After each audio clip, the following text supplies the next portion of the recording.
Hi friends, welcome to మా channel Telugu Uma vlogs. ఇవాళ మీకు అందిస్తున్న సమాచారం చాలా ప్రత్యేకమైనది. అన్నపూర్ణ స్టూడియోలో అక్కినేని నాగచైతన్య, సోడిత ధూళిపాళ వివాహం అత్యంత ఘనంగా, అదే సమయంలో నిరాడంబరంగా జరిగింది. ఈ వేడుకకు కేవలం 300 మంది అతిథులే హాజరయ్యారు. నాగచైతన్య తన పెళ్లిని హడావిడి లేకుండా కుటుంబ సభ్యులు, సన్నిహితుల మధ్య సాదాసీదాగా జరగాలని కోరుకోవడంతో ఈ నిర్ణయం తీసుకున్నారు. వివాహానికి మెగాస్టార్ చిరంజీవి, రామ్ చరణ్, కె. రాఘవేంద్రరావు, రాజమౌళి, అల్లు అరవింద్, అశ్వనీదత్ వంటి సినీ ప్రముఖులు హాజరై నూతన వధువరులను ఆశీర్వదించారు.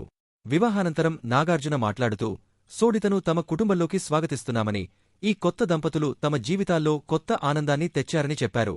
ఈ వివాహం అక్కినేని నాగేశ్వరరావు శతజయంతి సంవత్సరం సందర్భంగా స్థాపించిన విగ్రహం సమీపంలో జరగడం మరింత ప్రత్యేకతను చేకూర్చిందన్నారు.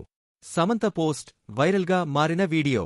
నాగచైతన్య వివాహం జరగడం అభిమానులను ఎంతగానో ఆకట్టుకోగా, మరోవైపు సమంత చేసిన ఇన్స్టాగ్రామ్ పోస్ట్ హాట్ టాపిక్గా మారింది. ఫైట్ లైక్ ఏ గర్ల్ అనే ట్యాగ్తో ఆమె ఒక స్ఫూర్తిదాయకమైన వీడియోను తన ఇన్స్టా స్టోరీస్లో షేర్ చేశారు. ఈ వీడియోలో ఒక అమ్మాయి, అబ్బాయి మధ్య జరుగుతున్న కుస్తీ పోటీలో మొదట అబ్బాయి గెలుస్తాడనిపిస్తుందని చూపించారు.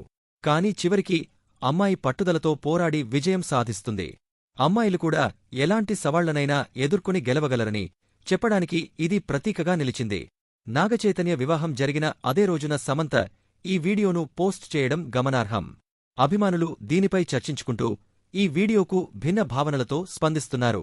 విడాకుల తర్వాత సమంత మయోసైటిస్ అనే వ్యాధితో బాధపడుతూ చికిత్స తీసుకున్న విషయం తెలిసిందే.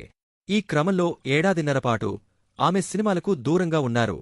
ప్రస్తుతం ఆమె కొత్త సినిమాల కోసం ఎదురుచూస్తున్నారు. మా ఛానల్కు సబ్స్క్రైబ్ చేయండి. ఇంకా ఇలాంటి ఆసక్తికరమైన అప్డేట్స్ మిస్ కాకుండా ఉండాలంటే మా channel Telugu Uma vlogs subscribe చేయండి. బెల్ ఐకాన్ క్లిక్ చేసి ప్రతి వీడియో నోటిఫికేషన్ పొందండి.